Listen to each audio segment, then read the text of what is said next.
De retour pour la deuxième partie de notre live Notre sur deuxième émission forum InCyber 2026, 18e sur édition. le thème de la résilience et puis d'un titre que j'avais posé comme ça, être ou ne pas être poutré, c'est un peu audacieux, mais telle n'est plus la La question. question, Et justement, et on va voir pourquoi. pour en parler avec des chiffres, avec des études, notamment au travers d'études croisées, nous sommes contents d'accueillir sur notre plateau Yvan Rogissard. Bonjour Yvan. Bonjour à tous, Alors, vous ravi d'être avec vous aujourd'hui. le Sales Ingénieur Directeur Software du sud de l'Europe, ça va être plus simple, de Zscaler. Et puis nous sommes avec, et là c'est pour le Scrabble, hein, Damien Bioxit. C'est pas facile de prononcer votre nom de famille, vous en êtes conscient. Hein. On suis conscient, on peut dire Damien, c'est plus simple, merci. Ouais. Damien. Vous êtes le Regional Sales Director SIMEA d'Illumio. Alors vous êtes tous les deux venus avec en tête une étude, l'un comme l'autre, justement pour révéler un peu les problématiques de résilience aujourd'hui, qu'est-ce qu'on observe sur ce marché. Et j'aurais voulu commencer par Yvan, justement, pour revenir un peu sur cette étude que porte Zscaler. Quel est le principal enseignement Ouais, déjà, un premier retour de la part des clients qu'on a pu interroger, c'est qu'il y a une prise de conscience de la cyber-résilience. Plus de 90% des sondés ont pu dire que globalement, ils avaient développé une stratégie autour de la cyber-résilience et donc c'était un axe majeur de la cybersécurité au sein de l'entreprise. Et quand on voit le contexte de dépendance qu'on peut avoir par rapport aux technologies numériques, mais aussi les risques géopolitiques aujourd'hui, on se dit que globalement, cette prise de conscience, elle est utile quand même. Et du coup, de votre côté, chez Illumio, qu'est-ce que l'étude révèle d'essentiel, notamment sur ces thématiques de résilience? Bien sûr, un peu dans la lignée de ce que vient de dire Yvan, nous on a sondé environ 700 personnes dans le monde, dont une grosse centaine en France. Et c'est un peu la même chose, hein, c'est-à-dire une prise de conscience réelle aujourd'hui des enjeux de cyber-résilience, et notamment des enjeux qui sont liés aux nouvelles tendances. On pourra peut-être parler d'IA, etc. Mais voilà, la nécessité de se préparer peut-être encore un petit peu mieux que ce qu'on a fait depuis des années, puisque la résilience va devenir un atout majeur et compétitif pour les sociétés dans le futur. Oui. Souvent, dans ces études-là, on note des paradoxes. Par exemple, j'ai vu dans l'étude Zscaler, il y avait cette idée un peu que la résilience était encore trop centrée sur l'interne. Et chez Illumio, il y a l'idée que les entreprises se sentent fortes en détection, mais que finalement, elles le sont beaucoup moins en capacité de confinement ou ce genre de choses. Est-ce que finalement, les organisations se trompent pas un peu de bataille sur leur cyber-résilience? Alors, je pense qu'il y a une évolution à travers l'évolution de la culture cyber, notamment l'adoption du Zero Trust. Les gens ont commencé à raisonner hors périmètre de l'entreprise. Et je pense que le concept de périmètre étendu, la supply chain, les B2B, c'est un élément majeur de la cyber-résilience. Je peux opérer de façon parfaite en interne. Si tous mes suppliers sont morts, je ne peux plus opérer. J'aurai ma chaîne qui sera cassée, et donc en fait, je ne saurais plus exécuter les fonctions de mon business. Donc, la bonne nouvelle également, parce que là, j'annonce que des bonnes nouvelles, c'est quand même on a plus de 66% des sondés qui pensent en effet que le risque de la supply chain et le risque étendu à l'écosystème et à l'ensemble de l'écosystème de l'entreprise est majeur dans l'évaluation de la cyber. Donc s'évaluer soi-même, c'est très bien, c'est nécessaire, mais ce n'est pas suffisant. La notion d'avoir une cyber-résilience, des cyber-risques par rapport à ses prestataires, à ses B2B, à son supplier, c'est essentiel également. Et nous, de notre côté, on a beaucoup sondé aussi sur la notion effectivement de confinement, de breach containment, comme on appelle ça en anglais. En fait, aujourd'hui, ce qui est intéressant de noter, c'est qu'on a des approches depuis des années sur le marché, notamment francophone, mais de beaucoup d'outils de détection qui fonctionnent bien, qui apportent tout un tas de résultats aux entreprises qui possèdent ce type de solution. Aujourd'hui, 95% des sondés en France nous disent être confiants dans la manière qu'ils ont de pouvoir détecter une attaque. Mais seulement 45% nous disent être en compétence rapide sur De- comment ok. contenir cette Ouais. attaque et être capable de la confiner au plus vite. Donc ça fait quand même une forte dichotomie entre les deux chiffres. 95% du temps, je suis quand même très confiant sur ma posture, mais seulement 45% du temps, je sais comment comment agir rapidement pour confiner. Et est-ce que finalement, c'est pas quelque chose de commun aux deux études, qui est que on a l'impression que les entreprises confondent visibilité et maîtrise. C'est-à-dire que longtemps, elles ont manqué de visibilité. On a l'impression qu'aujourd'hui, elles ont beaucoup progressé dans ce domaine-là, mais qu'au-delà de la visibilité, il faut être en matière d'agir derrière. Et que là, il y a encore pas mal de chemin à parcourir. Quelle est votre opinion là-dessus et qu'est-ce que disent vos études? Oui, clairement, je suis 100% d'accord. J'adore beaucoup les analogies pour ceux qui me connaissent, mais c'est comme si quelqu'un rentre chez vous et est en train de cambrioler votre maison. Le détecter, c'est pas si compliqué que ça. Comment vous allez être en mesure de l'enfermer dans une seule pièce pour pas qu'il soit capable de prendre toutes les mesures de votre maison et tout dérober. Aujourd'hui, ce que dit l'étude, par exemple, nous, chez Lumeo, dans cette étude, ça nous dit que seulement 8% des sociétés sont capables de détecter en temps réel une charge de travail et de la confiner. Je parle bien de temps réel. Seulement 8%. Donc c'est assez faible et ça montre bien cette, encore une fois, dichotomie entre je suis plutôt bon dans cet aspect de détection et je vois passer des choses, mais comment je suis capable d'agir extrêmement rapidement pour prendre les bonnes mesures et enfermer ce cambrioleur dans une seule pièce et ne pas avoir l'intégralité de ma maison qui est dérobée. Ouais, je pense que la notion de réaction par rapport à la détection, elle est clé. Il faut avoir une résilience by design. On ne peut pas juste considérer que juste en supervisant mon système ou les systèmes de mon entreprise étendue, je vais être en mesure de me sécuriser. Non, il faut avoir des moyens qui soient basés sur une architecture résiliente et qui puissent être évalués et testés régulièrement. Un plan de cyber-résilience, s'il n'est pas joué de façon régulière, le jour où je vais vraiment devoir le jouer avec la notion de stress qui va être inhérente à ce jour J, où je vais devoir faire fonctionner ma résilience, eh ben, ça va pas être idéal. Donc, pour moi, la supervision, elle est ultra nécessaire, mais elle n'est pas suffisante là non plus. Il faut avoir les mesures d'isolation, de segmentation, de ne pas faire confiance. Le zéro trust, pour nous, c'est une philosophie architecturale. Il faut être en mesure d'avoir une résilience en permanence. Oui, il y a cette idée que finalement, il faut savoir combiner la résilience by design et ce que les anglo-saxons appellent l'assume reach, c'est-à-dire assumer le fait d'avoir été poutré pour en prendre. Et est-ce que finalement, c'est pas ça la super résilience, c'est d'être capable de conjuguer ces deux échelles? Si, c'est ça, parce qu'il faut évidemment empêcher au maximum le fait que l'irréparable arrive, c'est-à-dire d'être poutré, mais croire qu'on va pouvoir ne jamais vivre cette situation, je pense qu'aujourd'hui c'est illusoire. Je pense que c'est peut-être les enseignements de ces dernières années et de l'évolution technologique qu'on vit qui est accélérée. On voit que au niveau des États, au niveau des cyberattaquants, on a des technologies de plus en plus évoluer et de toute façon ils ont toujours un coup d'avance, les attaquants, les blancs, hein. Donc nous on défend, donc il faut être prêt à remonter son système d'information, opérer de façon différente, sachant qu'on a eu un risque cyber. Les gens confondent souvent la notion de cyber-résilience avec la notion de diversité, de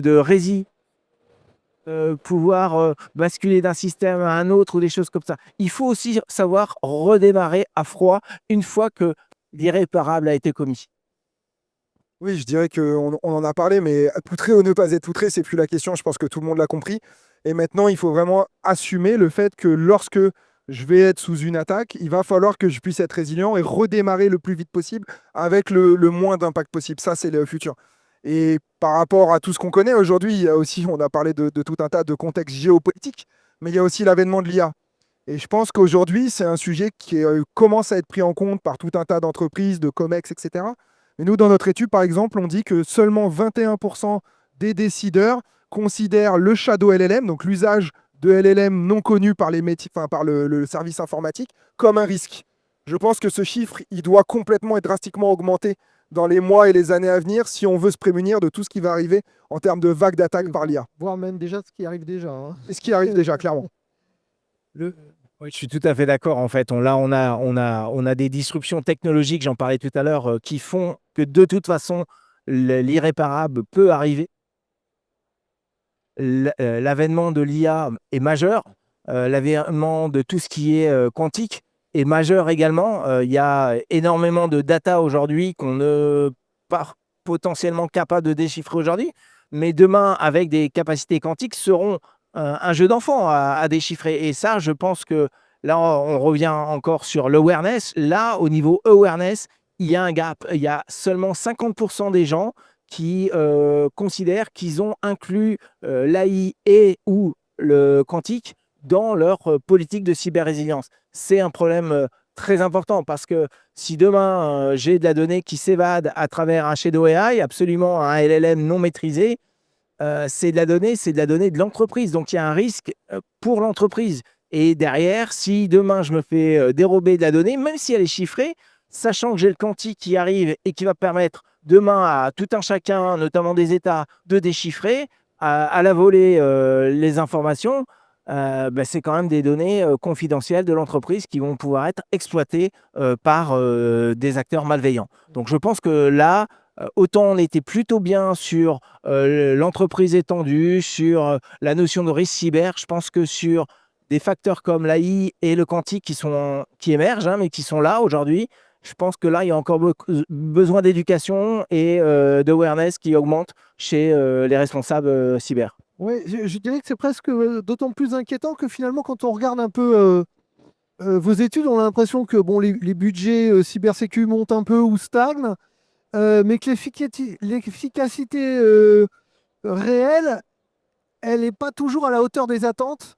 Alors, je ne sais pas si c'est que des problèmes d'implémentation ou c'est peut-être tout simplement un mauvais placement de l'argent, finalement, des investissements.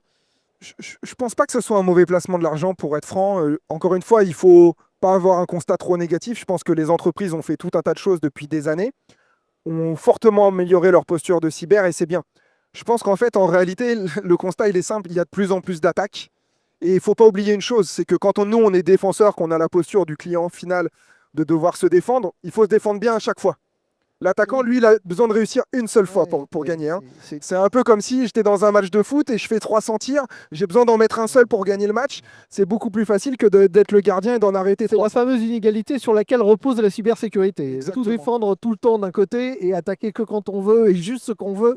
Donc je pense que tout un tas de dépenses ont été bien faites. Maintenant, encore une fois, on l'a dit, il faut assumer le fait que demain, on sera compromis. Je pense que tout ce qu'on voit dans l'actualité, tous les jours sur LinkedIn, tous les jours dans les différents médias, des nouvelles entreprises, qu'elles soient grosses ou petites, on a parlé de la supply chain, il faut assumer ça. Il faut changer un petit peu peut-être le paradigme historique du château fort, de la détection et de se dire, OK, détecter, c'est super, mais maintenant, j'ai besoin d'être proactif. J'ai besoin peut-être en amont de fermer des portes qui n'ont pas lieu d'être ouvertes. Et j'ai besoin surtout, si demain j'ai une attaque, d'être capable de la confiner le plus rapidement possible pour éviter que l'intégralité de mon infrastructure soit compromise. Je pense que nous, c'est un des constats qu'on fait, en tout cas chez Illumio, de par également cette étude et les chiffres qu'on a partagés. Ouais, je suis complètement d'accord. Je pense qu'il y a peut-être un paradoxe, c'est que beaucoup de gens ont demandé les budgets et les budgets ont augmenté dans la cyber, ce qui est très bien. On a une posture qui s'est clairement améliorée par rapport à il y a quelques années en arrière. Mais c'est compliqué peut-être pour des gens d'expliquer que malgré les investissements justement des années précédentes, le risque d'être poutré est toujours là et va arriver et qu'il faut se préparer à cette notion de cyber-résilience. Donc peut-être que vendre la notion de cyber-résilience à un COMEX, un board, est peut-être plus compliqué que de vendre le fait d'avoir une supervision ou des défenses en ligne ou en out of band ou à rest par rapport à la protection des assets de l'entreprise. C'est peut-être ça l'enjeu. Ouais, d'où l'importance effectivement de ces études, hein. Je rappelle aussi une étude qui est révélée ce jour, justement, en partenariat avec le Forum InCyber, sur ce qu'on appelle les fuites de données personnelles. Et ça impacte aujourd'hui, on peut le rappeler, à peu près sur l'année 2025, plus de 12,2 millions de Français. Donc, comme vous le rappelez, c'est plus la question. Maintenant, il va falloir non pas la vendre, mais être opérationnel et puis s'y préparer dans de bonnes conditions. Merci Yvan Rogissard, merci Damien Gurpski, j'y arrive, vous voyez Damien.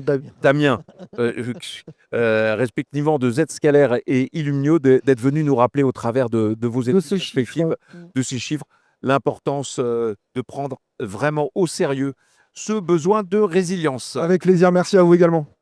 Merci Merci à beaucoup. vous. Au revoir. Mon cher Loïc, on va continuer la problématique de ce besoin de résilience avec notre nouvel invité. Voilà, le temps qui s'installe, hein, c'est les conditions du direct. On va leur laisser quelques secondes pour s'installer. Avec, Pour le présenter. avec Renaud Fell, qui est le CEO et fondateur de Synactive. Bon, Renaud, peut-être d'un mot nous dire ce qu'est Synactive et ce que vous faites ici, sachant qu'on va effectivement vous interroger sur la problématique de cette résilience qui n'est plus une option. Eh ben, merci déjà pour l'invitation. Je suis Renaud Feil, je suis un des fondateurs d'une société qui s'appelle Synactive. Et donc, Synactive, on fait ce qu'on appelle de la cybersécurité offensive. Donc, on fait des audits, des tests d'intrusion, on fait de l'évaluation de sécurité pour tester justement la résilience de nos clients en conditions réelles. Comment nos clients réagissent face à une attaque, est-ce qu'ils sont résilients, quelles sont les choses à améliorer. C'est notre métier. On parle beaucoup des risques tiers souvent comme d'un problème de fournisseur. Mais finalement, au-delà de... Le tiers aujourd'hui, en tout cas pour un RSSI, le tiers aujourd'hui, c'est pas seulement le prestataire, voire le service SaaS utilisé. C'est aussi des tas de dépendances. Ça peut être des dépendances à des bibliothèques open source, ça peut être des dépendances à des outils, à des chaînes de CI/CD, ça peut être des dépendances à des modules au sein d'une chaîne DevOps, à des choses comme ça. Est-ce que le sujet de cette confiance est bien placé aujourd'hui par les DSI et les RSSI? Est-ce que on ne se fourvoie pas en limitant notre vision? Alors, c'est un problème aujourd'hui qui est apparu depuis quelques années. Aujourd'hui, en simplifiant, quasiment toutes vos données sont chez des tiers ou assimilées. Quand j'ai démarré la cybersécurité il y a 20-25 ans, tout était hébergé en interne. La plupart des entreprises avaient leur système informatique, installé Windows, leur logiciel par-dessus, et avaient leurs équipes qui géraient leur système et leurs données. Aujourd'hui, clairement, on s'est tous rendu compte, vos données sont chez des tiers. Que ce soit dans le cloud, que ce soit chez des fournisseurs, que ce soit chez des partenaires. C'est pas que plus personne ne gère son IT, c'est que les gens gèrent leur IT avec des partenaires et avec des systèmes externalisés. Et la question a été, comment aujourd'hui contrôler des informations qui finalement ne sont plus chez vous?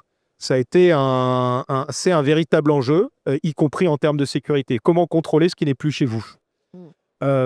C'est encore apparu très récemment, comme vous l'évoquez, avec toutes les attaques sur des librairies et des bibliothèques open source, où on se rend compte qu'une énorme partie du code qui est intégré dans vos logiciels, en réalité, ce n'est pas vos développeurs qui l'ont fait, c'est des développeurs tiers, et vous intégrez tout ce code-là chez vous, et vous vous retrouvez avec des logiciels qui se retrouvent des fois infectés par des vulnérabilités, ou même parfois des backdoors, qui ne sont pas du fait de vos développeurs, mais de développeurs qui ont développé les bibliothèques là-dessus. Donc, faut que je descende encore, d'accord. Désolé, il y a un petit problème technique. Ça arrive. La technique, c'est notre métier. Vous parlez justement de ces relations un peu qu'on a avec les fournisseurs. Très souvent, j'ai l'impression que, notamment au niveau des DSI, on essaye d'évaluer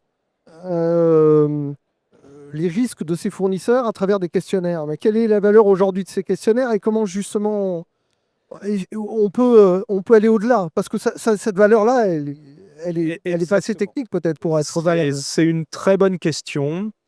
Nous, chez Synactive, notre métier, c'est l'évaluation sécurité sous un angle technique, donc qui est celui de l'audit technique, du test d'intrusion. Donc nous, on va voir les systèmes. Depuis, on va dire qu'il y a 20 ans, quand cette phase de migration vers le cloud a démarré, on a vu petit à petit le périmètre de nos interventions se réduire. Les gens n'allaient pas mettre le nez dans le système des clients. Et pour compenser ça, ils envoyaient des questionnaires. des bonnes pratiques, des certifications, etc. Et donc, ils demandaient finalement aux fournisseurs de cloud, aux fournisseurs d'applications en mode SaaS, de s'auto-certifier et de prouver sa bonne foi. Ce qui est déjà un bon début. On en est quand même revenu. On voit qu'aujourd'hui, le questionnaire, c'est encore une fois, c'est mieux que rien. Mais que les efforts qui souvent sont mis dans les sociétés à remplir des questionnaires, c'est des fois du temps et du budget en moins pour faire de la sécurité dans les systèmes au quotidien, sur les réseaux et sur vos systèmes informatiques. Et justement, quand un client vient et vous demande de tester sa résilience, c'est quoi pour vous le meilleur révélateur de sa maturité en matière Alors, de cyber-résilience? il faut un peu de tout. Mais nous, aujourd'hui, c'est vrai que les clients les plus matures, c'est des gens qui n'hésitent plus à aller voir dans le détail la sécurité de leurs prestataires, qui ne se contentent plus de questionnaires. Et on a notamment un certain nombre de clients. On a récemment communiqué avec un de nos clients qui s'appelle Total Energy, qui a partagé son expérience avec nous publiquement. Synactive, aujourd'hui, on fait régulièrement des tests d'intrusion Red Team sur des périmètres très larges chez Total. Et Total Energy s'est mis d'accord avec ses principaux fournisseurs pour pouvoir faire des tests d'intrusion assez offensifs sur leur système. Si vous êtes fournisseur de Total Energy, vous êtes englobé dans le périmètre, vous avez des données de Total. Les prestataires d'intrusion de Total Energy ont le droit de venir vous attaquer. Et si vous n'êtes pas partant, si ce n'est pas votre système, si ce n'est pas votre truc, vous trouvez un autre client. Aujourd'hui, on fait des simulations d'attaque chez des très gros prestataires et c'est désormais quelque chose qui nous permet de retrouver des tests d'intrusion qui ont du sens parce qu'on n'est pas sur un micro-périmètre, on est sur un périmètre assez large. Et ce qui m'a surpris, moi, en tant que dirigeant de Synactive, c'est de voir finalement ces fournisseurs-là rentrer dans le jeu, apprécier l'exercice, et au lieu de le voir comme une menace, se dire, en réalité, c'est génial. Au lieu d'être le seul responsable de la sécurité de mes systèmes, j'ai quelques gros clients qui financent et qui m'accompagnent sur ces campagnes de tests d'intrusion, avec des résultats très intéressants pour tout le monde. Vous allez me reprendre si j'ai tort, mais j'ai l'impression que les premiers points d'entrée que vous constatez, vous, finalement, en allant vérifier la cyber-résilience de vos clients, c'est toujours des applications qui sont exposées par des vulnérabilités et des mots de passe qui sont compromis. Alors, je ne sais pas si c'est vrai, mais si c'est vrai, je me demande du coup si, avec tout le discours sur l'IA et les attaques sophistiquées, est-ce qu'on masque pas le fait que finalement les fondamentaux restent toujours des vrais trous qui restent désespérément dans la raquette? C'est effectivement un petit retour en arrière qu'on observe ces dernières années. Quand chez Synactive, on a commencé le pen test, c'est vrai que la partie externe, les applications exposées, les mots de passe étaient un gros souci. On a eu l'impression, probablement assez fausse, que pendant un moment, ça s'améliorait. Mais d'où les attaques nombreuses par phishing, par spear phishing, mais qui passaient par les mails, les attaques par Wi-Fi, etc. Et là, on voit qu'en réalité, on revient à des attaques qu'on ne qualifierait pas de basiques, parce que techniquement, il y a une complexité, mais c'est des applications exposées, des mots de passe faibles qui se retrouvent dans des leaks de données, et qu'inversement, les efforts de sensibilisation qui ont été faits en phishing et en spear phishing portent leurs fruits. Donc, c'est des portes qui se referment un peu plus et surtout qui provoquent des alertes assez rapidement, là où les attaques à l'ancienne, un mot de passe compromis, une application exposée sur Internet, reviennent en force avec des conséquences parfois dramatiques, puisque des fois, on rebondit. Rebondir, réagir, être en éveil permanent, être capable d'opérer ce que vous avez rappelé, c'est-à-dire ces fameuses attaques offensives, pour évaluer un peu la menace et sa réalité. Merci Renaud Feit d'être venu nous le rappeler à notre antenne. Je rappelle que vous êtes le président et fondateur d'une entreprise qui s'appelle Synactive et qui agit justement sur ce sujet du risque tiers et de l'attaque offensive. Merci beaucoup. Merci à vous. Merci beaucoup. Mon cher Loïc, on va continuer de passer en revue l'ensemble des problématiques avec notre prochain invité sur ce sujet de résilience. Nous sommes maintenant avec Jean-Baptiste Artignan.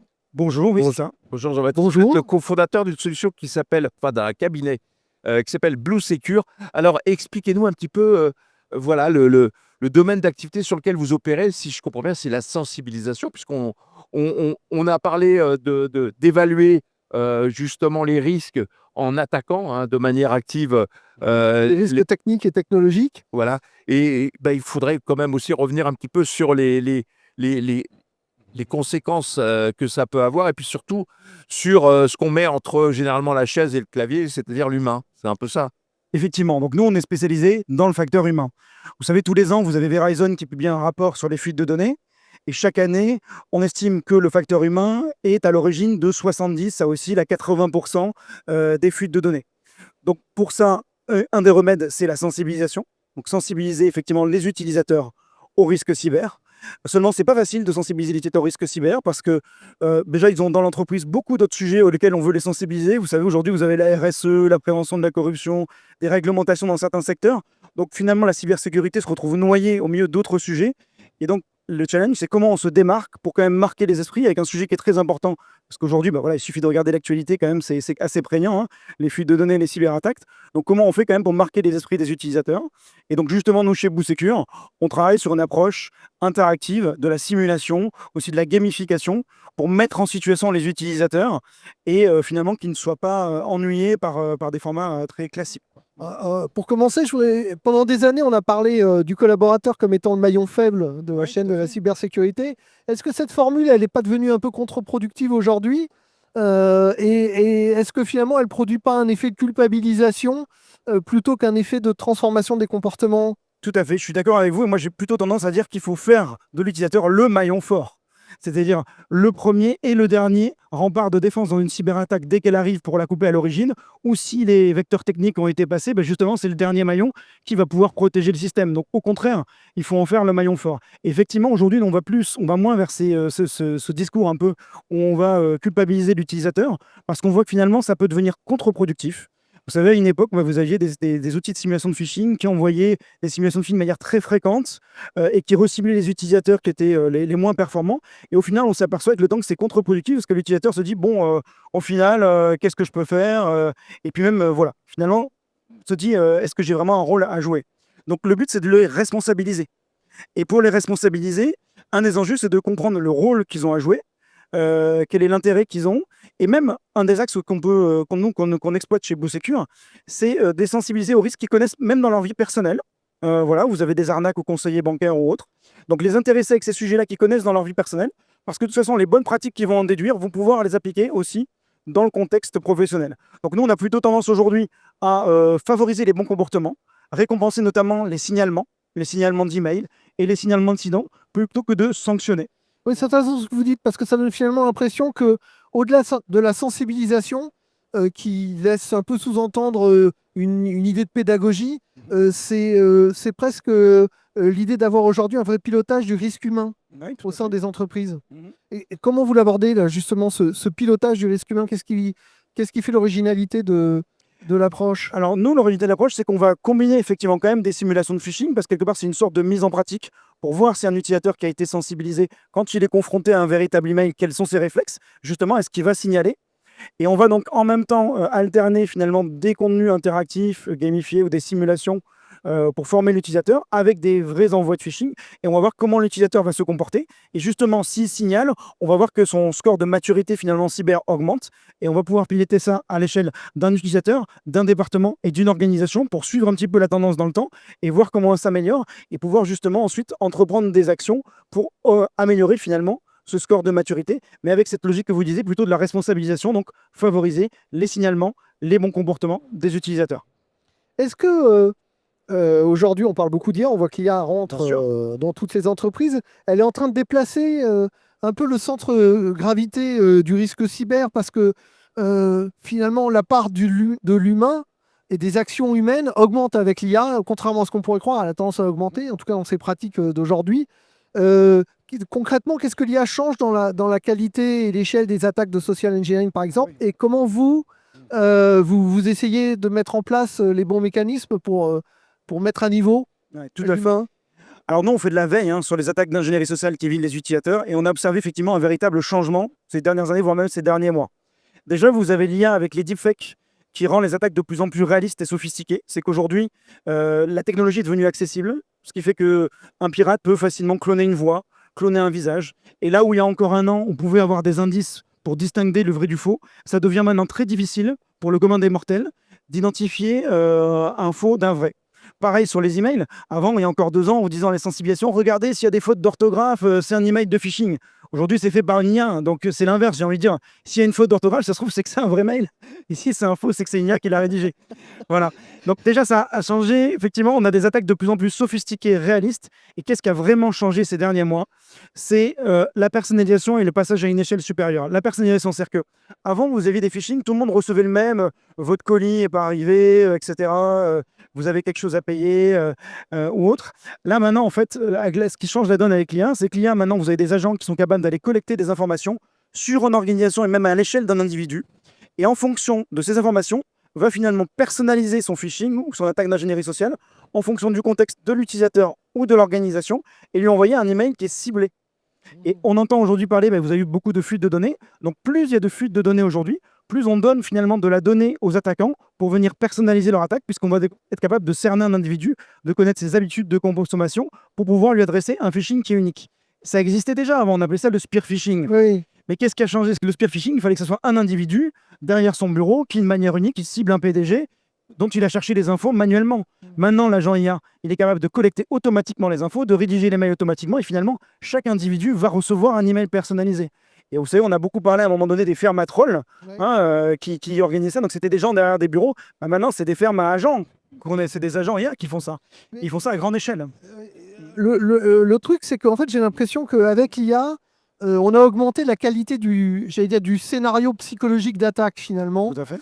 Et est-ce que la vraie bataille aujourd'hui, elle doit se jouer sur l'attention, le contexte, la charge cognitive des collaborateurs et le fait que on vit souvent, on s'aperçoit que les collaborateurs, là, quand ils font une erreur, c'est parce qu'ils ont voulu aller vite, parce qu'on leur a demandé d'aller vite. Et comment vous voyez ça? Et est-ce que vous êtes d'accord déjà avec cette analyse et comment vous voyez ça et comment vous adaptez les formations? Oui, effectivement. Mais en fait, les attaquants jouent sur ça. Ils jouent sur le principe de répétition, sur le principe d'habitude. C'est pour ça que vous avez des grands classiques, par exemple, qui visent les services compta achat finance avec des factures, des devis. Pourquoi? Parce qu'il y a quelqu'un qui a la compta achat finance, tous les jours, il reçoit des devis et des factures. Et donc, justement, nous, derrière les formations qu'on prodigue, on met en situation les utilisateurs, même en place d'attaquants, pour qu'ils comprennent aussi les méthodes des attaquants, qu'ils se mettent à leur place, qu'ils voient sur quel levier ils jouent, pour que derrière, ils viennent relever leur seuil de vigilance et qu'ils soient vigilants au quotidien et que chaque mail qu'ils reçoivent devient effectivement une analyse et qu'on analyse effectivement les points de contrôle pour identifier une menace qui est suspecte. Être vigilant au quotidien. Voilà. Merci Jean-Baptiste Artisan. Vous êtes le cofondateur de BoostSecure, ce cabinet spécialisé dans la sensibilisation à la cybersécurité centré sur l'humain, d'être venu justement à notre micro rappeler ces fondamentaux. Merci beaucoup d'être venu. Merci à vous, bon salon. Alors on va continuer Général est là, déjà. j'en perds mes Oui, on en parle un peu. Non, mais- Le fil est un peu bougé. Allez-y, je vous en prie. On va accélérer le mouvement parce qu'on nous fait des tas de signes, alors on doit être un peu charrette. Oui, et on continue justement d'aborder ce sujet entre cette réalité, entre l'humain, ce problème de résilience, maintenant avec Jérôme Notin. Bonjour Jérôme. Bonjour. Alors, je rappelle que vous êtes le directeur général du GIP ACIMA. Alors, c'est pas un gros mot, le GIP ACIMA, on peut rappeler d'un mot. ACIMA, c'est Action contre la cybermalveillance et j'ai coutume de me présenter plutôt comme pilotant cybermalveillance.gouv.fr et depuis le 17 décembre 2024, le 17cyber.gouv.fr que nous avons créé sur une base de cybermalveillance, en tout cas de l'outil numérique, avec le ministère de l'Intérieur, en rajoutant une composante qui permet aux victimes d'échanger 24 heures sur 24, 7 jours sur 7 avec un policier et un gendarme pour aider à la judiciarisation. Alors, la semaine dernière, il y a eu une annonce qui a été faite par Madame la ministre Anne Le Henhoff, qui est celle de la mise en œuvre du futur portail national de la cybersécurité du quotidien, justement opéré par vos services. Est-ce que vous pouvez nous en dire un peu plus Ce portail était souhaité effectivement dans la stratégie nationale cyber qu'on a attendue puisqu'elle était prête depuis un petit moment. L'objectif, il est de pouvoir offrir l'ensemble des services cyber sur l'ensemble de la population. dans la stratégie nationale, en tout cas la version détaillée, il est indiqué par exemple qu'on va, si vous avez besoin d'aide, vous allez sur le portail. On va intégrer le 17 cyber qui sera bien mis en avant, ça sera plutôt simple. Si vous avez besoin de conseils de prévention, vous allez sur le portail. Si vous êtes un étudiant et vous voulez de la formation, vous allez sur le portail. Si vous êtes un chef d'entreprise et que vous voulez connaître les aides potentielles auxquelles vous êtes éligible, les aides au niveau du conseil départemental, conseil régional ou au niveau national, vous allez sur le portail. Donc on voit que c'est un grand écart volontairement assumé et je pense que c'est quelque chose qui est très ambitieux mais qui doit devenir vraiment un réflexe. Quel que soit son besoin, on devra à terme, alors il y aura différentes versions en fonction des moyens budgétaires qui nous seront alloués, mais voilà, à terme, on devrait pouvoir trouver toute l'information cyber. On a pléthore de plateformes spécialisées. L'idée, c'est de recentrer. Nous, à la conférence de presse où il y avait des têtes connues, j'ai expliqué qu'en interne, ça allait être une évolution, puisque jusqu'à présent, on publiait plutôt des contenus que nous avions nous-mêmes créés. Là, on va devoir s'appuyer sur des tiers et je m'en réjouis. Typiquement, l'éducation nationale, on ne va pas refaire ce qu'ils font, par exemple. Vous avez publié votre rapport d'activité la semaine dernière, on en a parlé d'ailleurs sur IT for Business. Quand on dépasse 504 000 demandes d'assistance en un an, 5,1 millions de visiteurs, est-ce que ça signifie que la France est plus attaquée ou bien que les Français, les entreprises et les collectivités locales ont enfin compris que le bon réflexe c'était de demander de l'aide? Sûrement un peu des deux. Je pense que l'état de la menace, si on suit alors l'actualité ou pas, mais par exemple aux fuites de données qui sont quand même assez massives. Alors certaines sont des fausses fuites de données, mais en tout cas nombreuses sont quand même celles qui sont réelles. Nous augurent beaucoup d'hameçonnage. Ensuite, l'hameçonnage c'est la mère de beaucoup d'attaques. Donc voilà, l'état de la menace il est quand même pas très reluisant. Et puis en parallèle, effectivement, on commence un petit peu à être connu. Ça fait 9 ans qu'on existe. Moi, plusieurs années que j'ai le plaisir de vous voir et de participer à l'émission lors de ce très bel événement. Donc, on est un petit peu connu, mais on n'est pas encore suffisamment connu. J'en suis assez convaincu. Ouais. Est-ce que 2025 marque, selon vous, un moment où en fait la fuite de données cesse d'être un incident ponctuel et ça devient la matière première de tout l'écosystème cybercriminel? Alors, et de criminalité organisée, parce qu'on a deux faits, et on en parle dans notre rapport, deux faits qui sont extrêmement inquiétants. C'est-à-dire que jusqu'à présent, on était embêté dans le numérique par le numérique. Éventuellement, il y avait des conséquences avec des pertes financières. On a la fuite de la Fédération française de tir. On pourrait dire, bon, bah voilà, encore une fuite de données.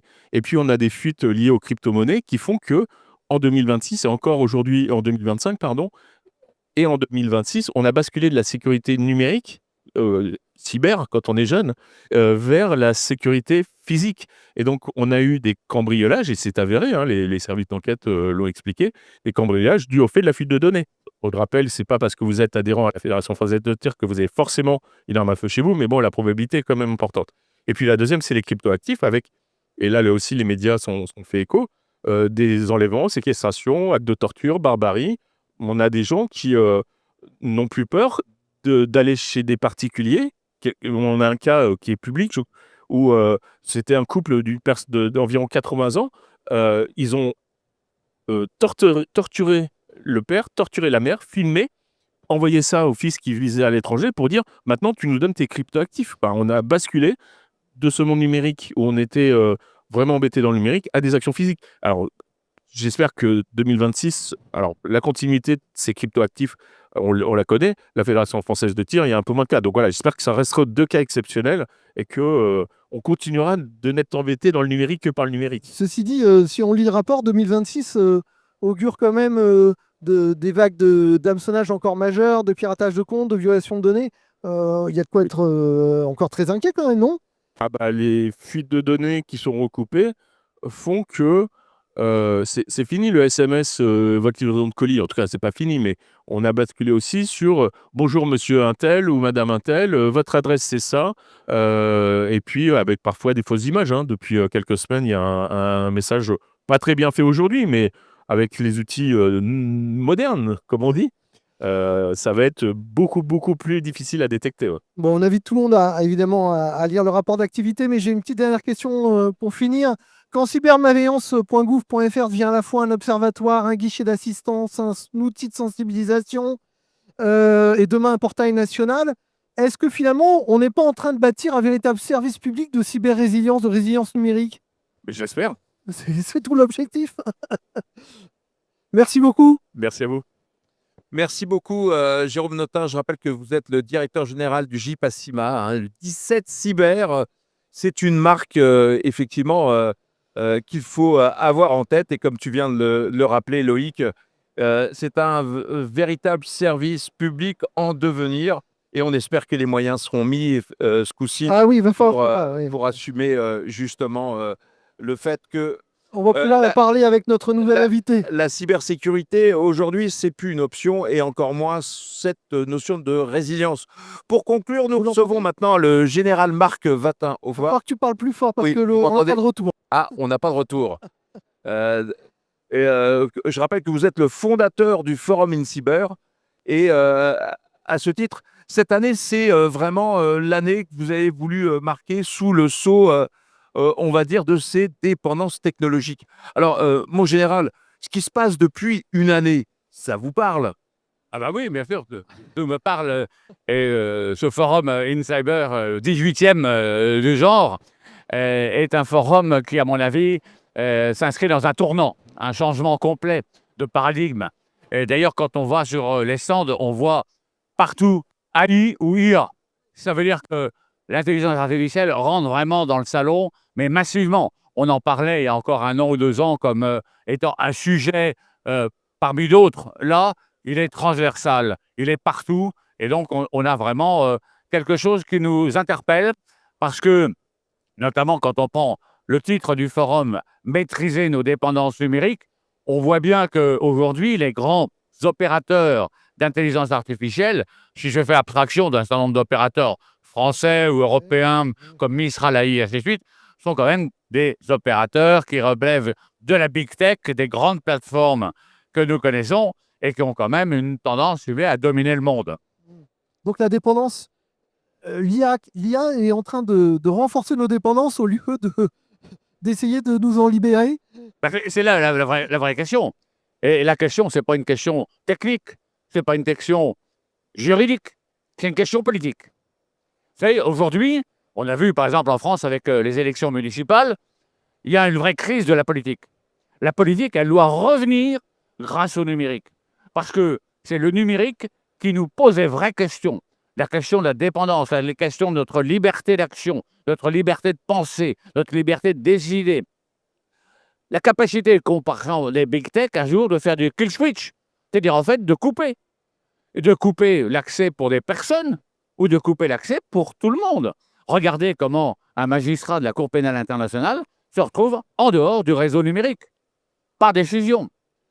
En décision qui n'est pas une décision souveraine, elle est extérieure à la Oui, France. complètement. Donc vous voyez que Ça, là aujourd'hui, on a un vrai chantier, une vraie question, et je regrette, si vous voulez, que pour les questions de politique internationale, hein, le président de la République est au Japon avec un certain nombre de ministres, mais nous aurons la vice-présidente de la Commission européenne. Je crois que ça fait partie des questions qui doivent être posées à l'échelle de l'Europe. Qu'est-ce qu'on fait? Est-ce qu'on a toujours une Europe partagée, passive, passoire, ou on a une Europe solidaire, une Europe solide et une Europe de partage? Ça doit vous réjouir justement de voir tout le monde parler de dépendance, de parler moins de souveraineté, parce que c'est finalement un terme un peu politique, c'est comme un idéal politique, la souveraineté. Et de parler de dépendance, on a l'impression que finalement c'est une nouvelle façon de regarder nos propres vulnérabilités, pas que techniques, qui sont aussi celles des fournisseurs et de nos partenaires. Alors, le mot souveraineté, bon, on commence à le voir revenir à l'échelle de l'Europe. Alors avant, c'était un peu Frenchy, comme on dit. Hein. On dit, ah oui, les Français, les Gaulois, dans votre village. Bon. La souveraineté, c'est un État qu'on doit atteindre. Je suis ou je ne suis pas à un niveau de souveraineté. Comment on le fait? Eh bien, on maîtrise les dépendances. C'est-à-dire qu'en fait, on va identifier chaque domaine dans lequel on est dépendant, et là, on va dire, comment je corrige? Vous voyez, c'est un petit peu la table de mixage du DJ. C'est-à-dire qu'en fait, là, est-ce que mon curseur est au bon niveau? Là, est-ce que je le pousse? Est-ce que je le descends? Enfin, on va vraiment attaquer les choses, non pas par le haut en disant souveraineté, souveraineté, souveraineté, mais par le bas en disant là, j'ai un problème. Comment je le résous? Je vais le résoudre, vous voyez? Ça veut dire que Le problème aujourd'hui, c'est qu'on a accepté des dépendances. Et finalement, est-ce que le thème de l'émission, c'est la cyber-résilience? Est-ce que la cyber-résilience, ça veut justement dire cessons d'accepter les dépendances et engageons-nous vers peut-être justement plus de soutien de l'écosystème européen? Comment voulez-vous être cyber-résilient si vous êtes dépendant? La cyber-résilience, c'est la capacité d'absorber des chocs et de repartir. Si cette phase d'absorption des chocs vous entraîne à identifier des dépendances vis-à-vis d'acteurs qui sont plus ou moins d'accord pour vous aider, ou plus ou moins d'accord pour apporter leur contribution technique, juridique, comment voulez-vous être résilient? Donc, en fait, la résilience, c'est une conséquence, je dirais, de la souveraineté. C'est une conséquence de la maîtrise des dépendances. C'est parce que vous maîtrisez ces dépendances que vous êtes résilient. Mon général, on voit aussi d'autres questions être posées tout au long de ces 3 jours. Parmi toutes ces questions qui vont être posées, laquelle est selon vous la plus importante? Pardon, Sur les questions qui vont être posées au sein de ce forum, puisque c'est aussi un échange d'idées, quelle est celle qui va être selon vous, quelle est celle qui devrait être la plus importante? La bonne question à poser. La bonne question à poser, c'est nous sommes aujourd'hui à la veille d'une métamorphose cybernétique. Métamorphose, c'est celle du papillon. Elle est chenille, soudain, elle devient papillon. C'est exactement notre société. On est chenille, on est en pleine nymphose, on va devenir papillon. Pourquoi? Le quantique. Parce que le quantique est le chiffrement post-quantique. Parce que l'intelligence artificielle. Parce que l'Internet des objets. Tout ça, ça va changer complètement le monde en 4-5 ans. C'est-à-dire que si vous revenez au 25e forum en 2033, on en reparle ensemble et on dira « mais tout cela, on aurait dû y penser bien avant ». Et ça, c'est en train de changer le monde. Et le monde, malheureusement, n'avance qu'avec ses process anciens. Regardez la politique, regardez les administrations. On est complètement sur le 19e et le 20e. On devrait être sur le 21e siècle. C'est un vrai enjeu. C'est la question fondamentale qui doit être posée aux décideurs politiques, aux décideurs économiques. Vous avez pris conscience de ça? Oui, non. Vous n'avez pas pris conscience, il est temps de le faire. Parce que si vous n'avez pas pris conscience, c'est votre légitimité qui est en cause. Si vous avez pris conscience, comment faites-vous et à quelle vitesse vous le faites? Voilà, à mon avis, la vraie question qui est posée. Général, on va vous libérer. Juste une dernière question pour finir, en un mot. Qu'est-ce qui vous inquiète le plus en 2026? C'est l'attaque visible ou la dépendance invisible? Alors, tout, mais je vais vous dire une chose. J'anime après-demain, un atelier qui s'appelle Philosophique. C'est les attaques cognitives.